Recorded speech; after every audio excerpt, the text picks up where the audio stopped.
Shalom, hari ini kita akan renungkan kitab Imamah pasal 13, teksnya ayat 29 sampai 46. Dan sudah dibagi dua paragraf. Paragraf yang pertama ayat 29 sampai 44. Ketetapan pemeriksaan penyakit kusta pada kepala atau pada janggut ketika ada rambut halus yang kuning dan ketika ada panau-panau yang putih. Paragraf yang kedua ayat 45 sampai 46. Mereka penyakit kusta harus menutupi mukanya sambil berseru-seru najis dan mereka tinggal terasing di luar perkemahan selama ia kena penyakit itu. Itu bukan memperbedakan mereka. Sebenarnya itu supaya berjaga kesehatan komunitasnya dan supaya memberikan kesempatan dia hanya konsentrasinya tentang menyembuhkan penyakit itu. Kesimpulannya, pada waktu melihat rambut halus yang kuning di atas kepala atau pada janggut dan ketika ada panau-panau yang putih di kulit, mereka harus diperiksakan oleh imam. Ketetapan pemeriksaan penyakit kusta itu tetap sama. Dan kalau imam menyatakan dia najis, mereka penyakit kusta harus menutupi mukanya sambil berseru-seru najis. Dan mereka tinggal rasing di luar perkemahan selama ia kena penyakit itu. Ajaran tentang Allahnya, pertama, Tuhan memberikan ketetapan untuk membedakan penyakit kusta pada kepala atau jangkutnya.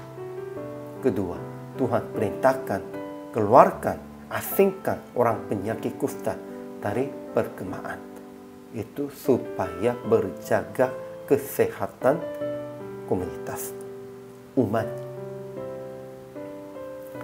Ajaran tentang manusianya. Pertama, mereka yang mendapat penyakit pada kepala atau pada janggut harus diperiksakan oleh imam. Kedua, imam harus memeriksa penyakit mereka sesuai dengan ketetapannya. Ketiga, semua orang sakit kusta yang dinyatakan oleh imam harus menutupi mukanya sambil berseru-seru najis dan mereka tinggal terasing di luar perkemahan selama ia kena penyakit itu. Itu berseru-seru najis itu supaya berjaga sendiri dan berjaga orang lain pun juga. Itu sangat penting. Jadi aplikasi hari ini pertama, akuilah kelemahan, penyakit, dan kekurangan diri sendiri di hadapan jemaat dan sesama, supaya berjaga kesehatan komunitas, baik secara jasmani dan secara rohani pun. Ya, kalau bersembunyi, itu menjadi penyakit wabah. Itu tidak boleh. Sehingga kita harus akui kelemahan, penyakit, dan kekurangan, dan pada waktu saling mengenal tentang itu, memang saling menghargai dan saling menolong, memang bisa bersembunyi, bisa sembuhkan. Kedua, asingkan orang-orang yang mempengaruhi negatif dari jemaat. Tetapi hamba Tuhan harus memelihara mereka dengan hati Yesus yang mengasihi orang berdosanya.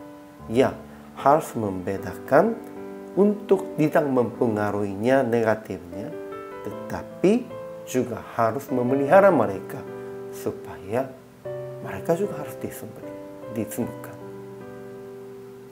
Akhirnya praktik hari ini, akuilah kelemahan, penyakit, dan kekurangan pribadi kepada sesama, supaya jangan menyesatkan mereka karena perbuatan salah Anda, tetapi tetap memelihara mereka juga yang mempengaruhi negatif kepada jemaat pun dengan hati Yesus yang penuh kasih.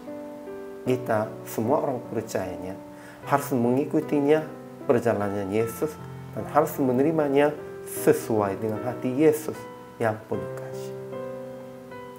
Hari ini juga selama melayani, Tuhan Yesus memberkati.